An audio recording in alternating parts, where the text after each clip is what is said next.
Hello everyone and welcome back to this new video. पिछले video में मैंने Flutter app को फायरबेस के साथ इंटीग्रेट करा था with the help of Flutter fire CLI and अब हम फ्लटर फायरबेस का करंट ऑपरेशन परफॉर्म करेंगे।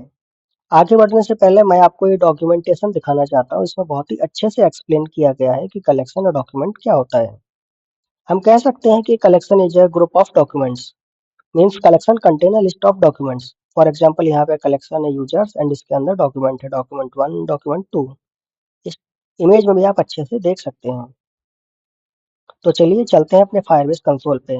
मैं चाहता हूँ कि एक ऐसा कलेक्शन हो यूजर्स नाम का और उसके अंदर बहुत सारे डॉक्यूमेंट हो, यूजर 1, यूजर 2, यूजर 3। ये है यूजर 1 और उसके अंदर हो user name for example Ali, and user 2 ये डॉक्यूमेंट 2 है, इसके अंदर नेम हो श्याम। अब मैं सेम चीज को अपने फ्लटर ऐप के थ्रू अचीव करना चाहता हूँ।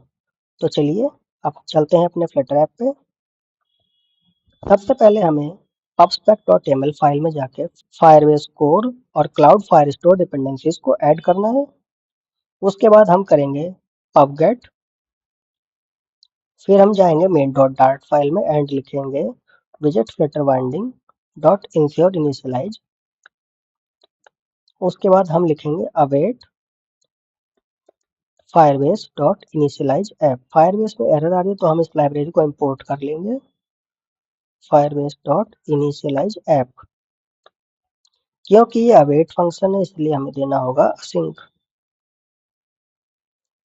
फायरबेस डॉट इनिशियलाइज के अंदर, इनिशियलाइज ऐप के अंदर हमें ऑप्शंस में देने होंगे default Firebase option dot current platform.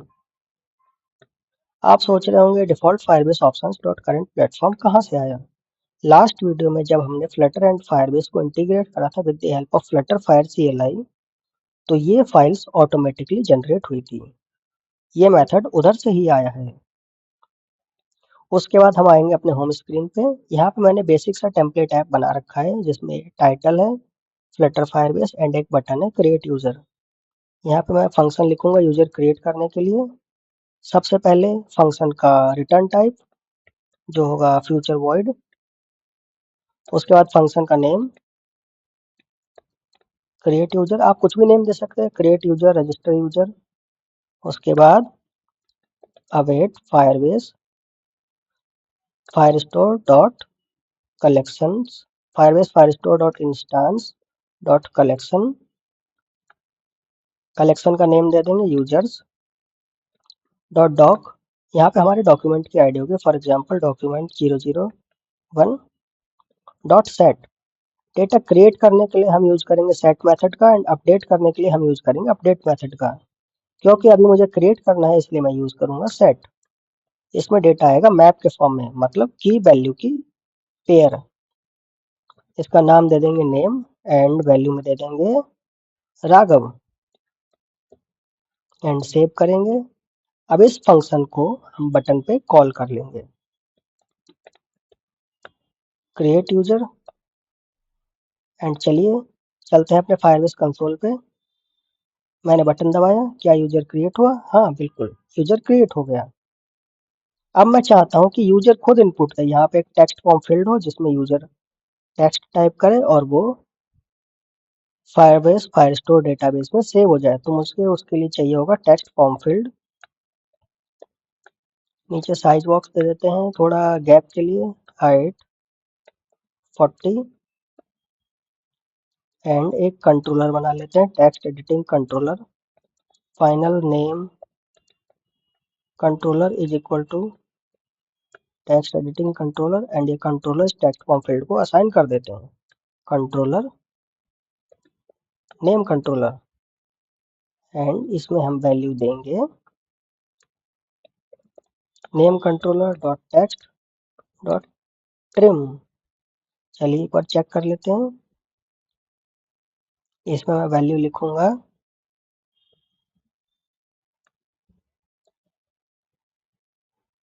Harry and button दबाया, ये चेंज हो गया।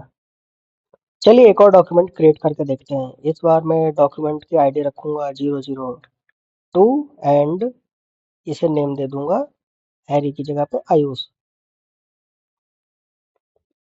आयुष एंड कंट्रोल एस से मैंने सेव किया प्रोग्राम, ओपन किया फायरबेस कंसोल एंड बटन दबाया क्रिएट यूजर। क्या डॉक्यूमेंट क्रिएट हुआ? हाँ बिल्कुल क्रिएट हुआ डॉक्यूमेंट। तो हमारा क्रिएट का फंक्शन प्रॉपरली वर्क कर रहा है। दोस्तों एक चीज मैं आपको दिखाना चाहूंगा कि ये फंक्शन जो है वो क्रिएट यूजर का है, मतलब ये ऑब्जेक्ट क्रिएट कर रहा है, कंप्लीटली रीराइट कर रहा है object instead of updating. For example अगर इसमें हमारे मल्टीपल पैरामीटर हुए, जैसे कि एज हमने ले लिया 30 एंड उसमें अगर हमने क्रिएट का फंक्शन लगा दिया तो ये इसे फिर से रीराइट कर दिया। अपडेट के लिए हमें दूसरा फंक्शन बनना होगा, तो चलिए हम लिखते हैं अपडेट का फंक्शन। अपडेट के लिए हम क्या करेंगे, हम इसी फंक्शन को कॉपी कर लेंगे एज इट इज एंड ऊपर लिखेंगे अपडेट। फंक्शन का नेम क्रिएट यूजर से करके फंक्शन का नाम क्रिएट यूजर हटा के चेंज कर देंगे, लिखेंगे अपडेट यूजर और सेट की जगह पर यूज करेंगे update method. Okay done. Now create user है, हम सिमिलरली एक और बटन दबाएंगे अपडेट करने के लिए।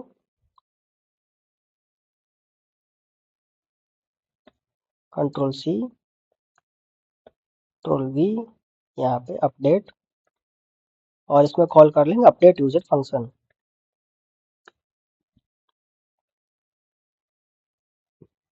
अब देखिए दोस्तों ऊपर वाली बटन से हमारा जो डॉक्यूमेंट है वो रीराइट हो रहा है, डॉक्यूमेंट क्रिएट हो रहा है। जो नीचे वाली बटन है उससे डॉक्यूमेंट अपडेट हो रहा है। अगर मैं इसमें मल्टीपल फील्ड्स दे दूंगा, जैसे कि एज फॉर एग्जांपल के लिए ले लेते हैं 45 और इसमें मैं आयु उसको अपडेट करके लिखूंगा फॉर एग्जांपल के लिए रोशनी एंड अपडेट करूंगा यूजर, तो इसमें अपडेट होगा नाम ना कि एज। तो ये हमारा हो गया अपडेट का फंक्शन। अगर वही मैं क्रिएट यूजर का करता तो इसमें रीराइट कर दिया कंप्लीटली, बट मुझे सिर्फ एक पैरामीटर को चेंज करना है, इसलिए मैंने यूज करा अपडेट का फंक्शन। अब हम लिखेंगे रीड का फंक्शन, मतलब डेटा फेच कैसे करें फायरबेस से। रीड करने के लिए हम लिखेंगे एज इट इज सेम है फ्यूचर वॉइड, ये हो गया फंक्शन का return type and then function का नेम कुछ भी नेम दे सकते हैं, रीड यूजर एंड असिंक और उसके अंदर await. Await Firebase Firestore dot instance dot collection. Collection का नाम जो हमारे कलेक्शन का नाम है यूजर्स डॉट डॉक। अगर हमें कोई पर्टिकुलर डॉक्यूमेंट रीड करना है तो हमें डॉक्यूमेंट की आईडी देनी पड़ेगी। फॉर एग्जांपल इसमें हमारे 4 डॉक्यूमेंट है, हम कौन सा डॉक्यूमेंट रीड करना चाहते हैं उसकी आईडी देनी पड़ेगी। और अगर हम सारे डॉक्यूमेंट फैच करना चाहते हैं, मतलब लिस्ट ऑफ डॉक्यूमेंट्स, तो हमें उसके लिए दूसरा मेथड है। तो मैं दोनों मेथड दिखा देता हूँ। सबसे पहले मैं लिखूंगा पर्टिकुलर डॉक्यूमेंट गेट करने के लिए डॉक एंड यहाँ पे डॉक्यूमेंट की आईडी 001 डॉट गेट। ये हो गया हमारा गेट का फंक्शन, इससे हम डेटा फेच कर रहे हैं। अब ये जो वैल्यू आ रही है इसे हम किसी वेरिएबल में स्टोर कराएंगे, तो एक वेरिएबल में स्टोर करा देते हैं final snapshot is equal to this. मैं चाहता हूँ एक डायलॉग बॉक्स हो, जैसे ही मैं रीड यूजर का बटन दबाऊँ एक डायलॉग बॉक्स हो। उसके लिए मैं क्या करूँगा, शो डायलॉग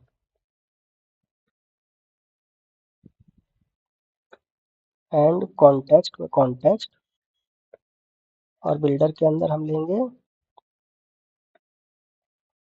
बिल्डर के अंदर है इसमें बिल्ड कॉन्टेक्स्ट, तो लिखेंगे कॉन्टेक्स्ट एंड रिटर्न कर देंगे अलर्ट डायलॉग। जरूरी नहीं है कि आप अलर्ट डायलॉग ही रिटर्न करें, आप कुछ भी रिटर्न कर सकते हैं अपने अकॉर्डिंग, बट मैं अलर्ट डायलॉग इसलिए रिटर्न कर रहा हूँ क्योंकि इसमें कुछ बिल्ट इन फंक्शनैलिटीज मिल जाती हैं। अलर्ट डायलॉग में टाइटल होगा हमारा text and snapshot dot data और डेटा के अंदर जो हमारी की है, की का क्या नेम है, की की क्या है हमारी नेम, तो हम इसमें दिखाएंगे snapshot dot data name.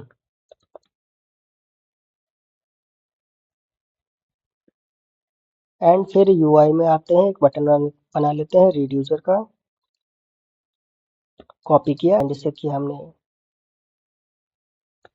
Paste, update user कर दिया रीड यूजर और ऊपर फंक्शन कॉल कर लिया रीड यूजर, कंट्रोल एस से सेव एंड देन हैरी।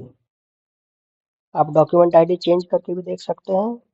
अभी हम इसमें 001 है, अब हम लेंगे डॉक्यूमेंट आईडी 002, कंट्रोल एस से सेव एंड रीड यूजर रोशनी। हमारा रीड यूजर का फंक्शन भी प्रॉपरली वर्क कर रहे हैं। नाउ अब हमें मल्टीपल डॉक्यूमेंट्स फैच करने हैं, list of documents, we want to fetch list of documents from Firebase. तो उसके लिए हम फंक्शन लिखते हैं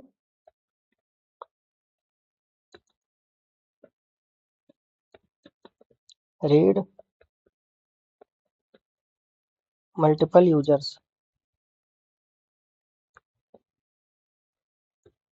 सबसे पहले हम लिखेंगे, जैसा कि आप देखते हैं फंक्शन का रिटर्न टाइप है फ्यूचर वॉइड।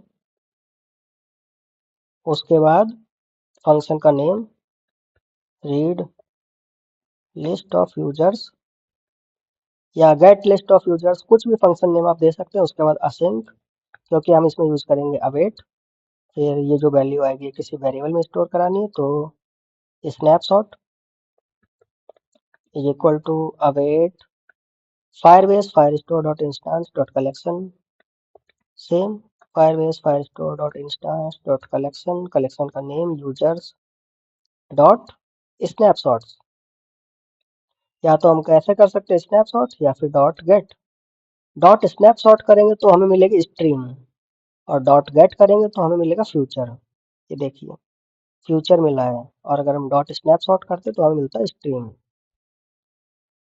स्ट्रीम और फ्यूचर में डिफरेंस मैं आपको किसी और वीडियो में समझाऊंगा। फिलहाल के लिए मैं इसमें यूज कर रहा हूँ फ्यूचर।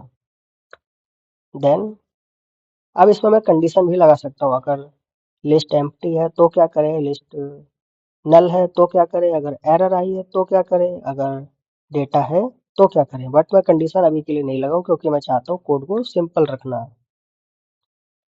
एंड देन इसमें मैं दिखाऊंगा आपको अलर्ट डायलॉग। तो मैंने ये कर लिया copy and paste. Alert dialog title, title की जगह मैं इसमें इस बार यूज करूंगा बॉडी। बॉडी नहीं है कंटेंट। मैं कैसे कर सकता हूँ, मैं कर सकता हूँ मैप लगा के, मतलब फॉर लूप लगा के, snapshot dot docs dot map for each element, ये रिटर्न करे ई डॉट डेटा एंड उसका की नेम डॉट टू स्ट्रिंग। हो गया। एंड रीड यूजर का बटन दबाया, रोशनी नहीं करा क्योंकि हमने ये फंक्शन कहीं कॉल ही नहीं करा। हमें एक बनाना होगा बटन यूआई में। मैं इसे कॉपी कर लूंगा जल्दी से, कंट्रोल सी, एंड इसे कर लूंगा कंट्रोल वी से paste. Read multiple user control S से save and read multiple users. अभी भी रोशनी आ रहा है क्योंकि मैंने इस पे ये फंक्शन कॉल नहीं करा। हमारे फंक्शन का नाम है read list of users, read list users. अब मैंने सेव करा एंड हैरी रोशनी अली श्याम, बहुत अच्छा। तो जैसा कि आप देख सकते हैं हमारे फायरबेस का बेसिक CRUD ऑपरेशन परफॉर्म हो गया है। अगर आपको इसमें और डीप टाइप करना है, मीन्स स्ट्रीम बिल्डर कैसे लगाते हैं, फ्यूचर बिल्डर कैसे लगाते हैं, या फिर फिल्टर क्वेरी कैसे लगाते हैं, एडवांस फिल्टर कैसे लगाते हैं, तो आप कमेंट में मुझे बता सकते हैं। तब तक के लिए हमें सब्सक्राइब करना मत भूलिए and thank you for watching.